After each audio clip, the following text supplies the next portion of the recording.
Alors en fait, Mémoire et Partage tire ses sources d'un fondateur qui s'appelle Carfa Diallo, qui était étudiant sur Bordeaux.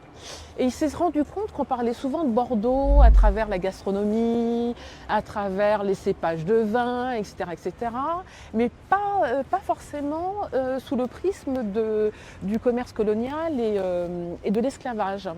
Et donc, accompagné de quelques amis, il a décidé de créer l'association Mémoire et Partage. Donc on est sur un discours et une quête apaisée, puisque en fait on est tous des bénévoles, on s'appuie sur des écrits d'historiens ou de spécialistes dans le domaine de l'esclavage pour créer et concevoir nos parcours.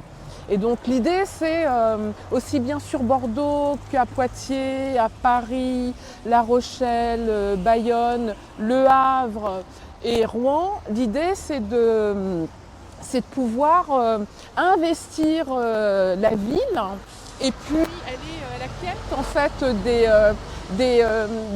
des éléments matériels et immatériels qui peuvent nourrir notre propos.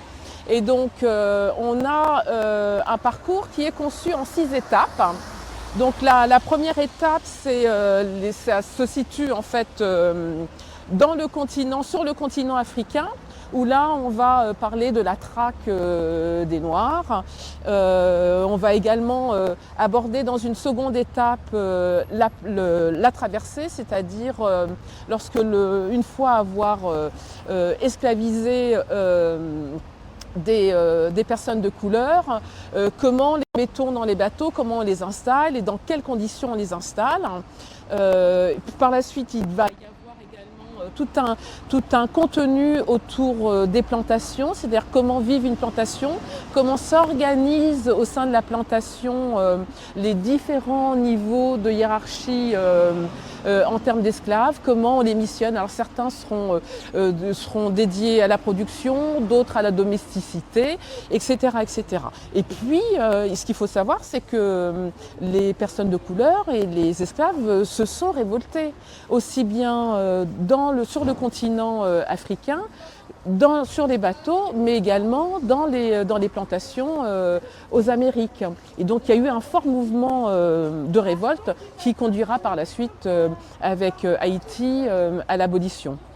Et puis il y a également le métissage sera abordé en 5e étape, et enfin la question des abolitions et des libertés. Donc c'est vraiment un sujet extrêmement large, très ouvert. Encore une fois, on a une position très apaisée. L'idée c'est de partager, de discuter du sujet et de s'enrichir mutuellement. Donc dans nos parcours, si des personnes souhaitent intervenir, au contraire, plus on fait débat dans la société, plus on parle de ce sujet-là, et plus on fait société autour d'une histoire qui est commune.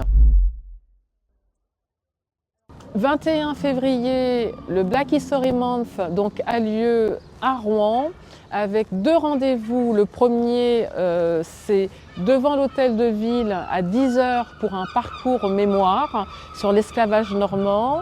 Et par la suite, à 15 h, au centre commercial Saint-Sever, au centre culturel La Case, où on est accueilli par Yule Compagnie, notre partenaire.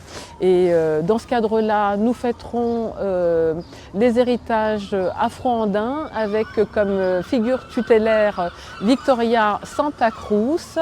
Il y aura la projection d'un documentaire de Thomas Bellet, suivi d'une table ronde et de performances artistiques. Et il y aura également une exposition sur Victoria Santa Cruz.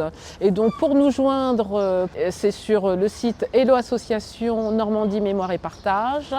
Et pour ce qui concerne les héritages afro-andins, l'entrée est libre, ça concerne tout public. Et donc là, on se retrouve au niveau 1 du centre commercial Saint-Sever sur la rive gauche de Rouen. Voilà.